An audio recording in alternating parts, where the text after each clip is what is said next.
Does Kristi McBee think Calah Jackson is a gold digger? Kristi McBee may be known as the peacemaker of the rowdy McBee family, but after Season 2, Episode 5 of the McBee Dynasty, Real American Cowboys, it seems like the mom of four isn't interested in healing her relationship with Stephen McBee Jr.'s on-again, off-again girlfriend Calah Jackson. In fact, Christy got quite candid about her feelings toward Calah in a confessional interview on the July 28 episode. Asked by a producer if she thinks Calah is a gold digger, Christy began nodding, explaining, "Funny you say that. That's what was said when they first met. Honestly, I'm getting really frustrated with it." The admission came after Calah asked Stephen Jr. to co-sign on an apartment in Dallas, only for him to tell her, "I'd probably have to bring in my mom." But despite her previous confessional statement, Christy said, "Of course I'll help. I would do anything to get her out of his life." Christy added in another confessional interview, "I don't do well with someone playing victim all the time, and that's what she does. The last thing I want to see is my son in an unhealthy, toxic relationship." This wasn't the only time Christy voiced her concern for Stephen Jr. and Calah's dynamic, though. Kristi McBee weighs in on Calah Jackson's fight with Cole. Later on during Episode 5, Calah got into an argument with Cole McBee, which turned into a heated exchange between her and Stephen Jr. Christy attempted to defuse the situation, saying everyone needed to go to sleep and calm down. However, the argument continued to escalate, causing Stephen Jr. to lash out on Calah in the dining room. "You want to make things as bad as humanly possible between you and everyone in my family," he yelled. "What the F is wrong with you?" Calah said, crying. She proceeded to leave the room and pack up her things. As Calah prepared to go home alone, Christy gave her eldest son a reality check. "You guys cannot be together," she told him. "I've been telling you this for how long now, bud? You guys make each other miserable." "I'm done with all this," Christy continued in a confessional. "Stephen isn't perfect, but Calah is poison for my family, and I'm not gonna allow it anymore." Christy, the undisputed peacemaker of her boisterous, fiercely independent family, usually navigated the turbulent currents of McBee life with a calm hand and an even temper. She was the quiet anchor in a storm of strong wills, the one who could soothe ruffled feathers and find common ground. But lately, especially where her eldest son, Stephen Jr., and his on-again, off-again girlfriend, Calah Jackson, were concerned, Christy felt her own composure fraying thread by delicate thread. The seed of her frustration had been planted long ago, perhaps even on the day Stephen Jr. first introduced Calah to the family. There had been whispers then, hushed conversations among the women, a collective unease that had settled over Christy like a premonition. Now, those whispers had solidified into a gnawing certainty. Just that morning, the topic of Calah's apartment in Dallas had resurfaced, a seemingly innocuous request that always seemed to ignite a slow internal burn in Christy. Calah, with a practiced blend of vulnerability and subtle insistence, had pressed Stephen Jr. to co-sign her lease. Stephen Jr., caught between his desire to please and his innate caution, had mumbled, "I'd probably have to bring in my mom." The words, though seemingly innocent, were a clear signal to Christy. Her son was once again relying on her to navigate a situation he was too conflicted, or perhaps too naive, to handle himself. Christy had felt the familiar tightening in her chest. A producer, ever perceptive, had caught her in a quiet moment, asking, "Do you think Calah is a gold digger?" Christy hadn't needed to speak. Her head had begun to nod almost imperceptibly, a silent admission of a truth she rarely voiced aloud. "Funny you say that," she'd finally said, her voice low, laced with a weariness that went beyond the day's physical labor. "That's what was said when they first met. Honestly, I'm getting really frustrated with it."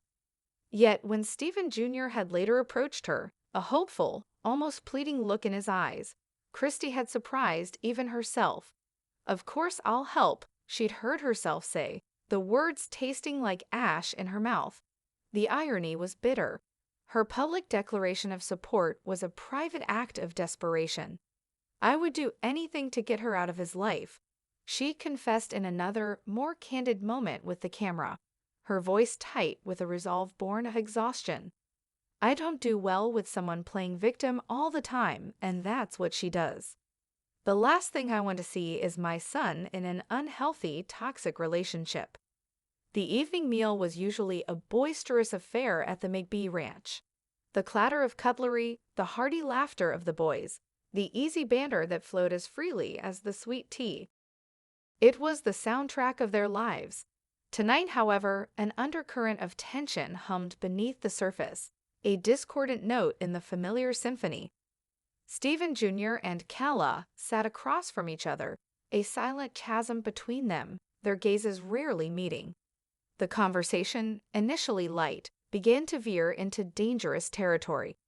It started subtly, a seemingly innocuous comment from Calah about Cole's recent cattle deal, delivered with an almost imperceptible edge that suggested thinly veiled criticism. Cole, never one to shy away from a challenge, bristled. "What's that supposed to mean, Calah?" he retorted, his voice sharper than usual. Calah's eyes, usually wide and expressive, narrowed slightly. "Just that it seems like a lot of risk for not much reward, that's all. Some people just don't think things through." Her tone was laced with a patronizing sweetness that grated on Christy's nerves. The air thickened.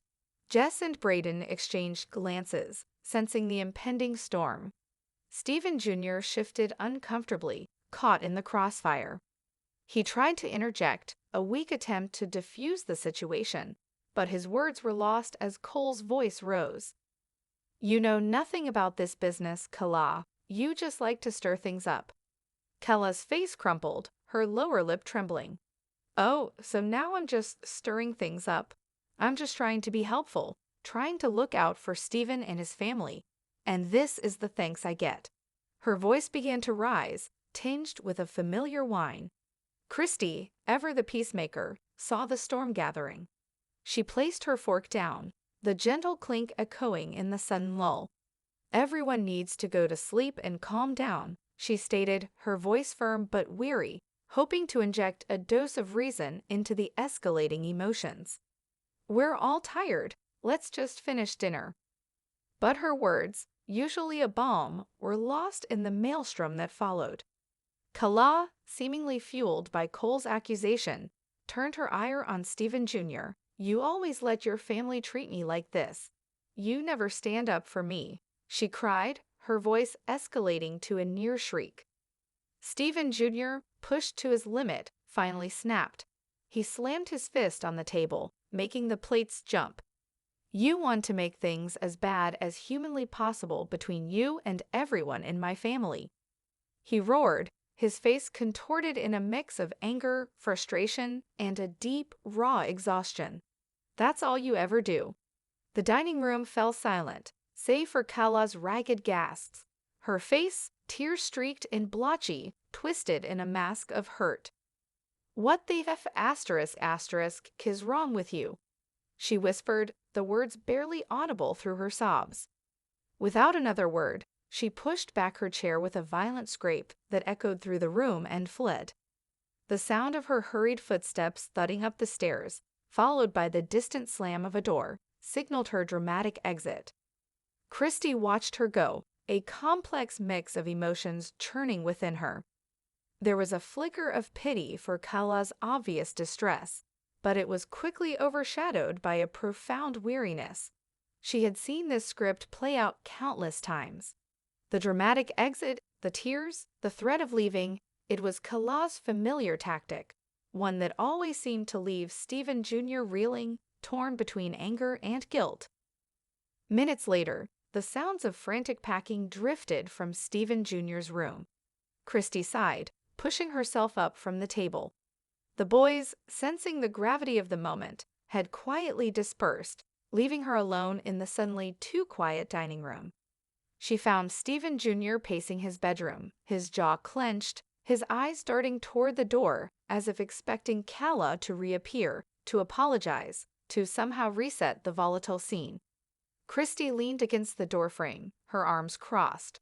Her voice, when she spoke, was calm, almost unnervingly so, but it carried the weight of years of unspoken truths.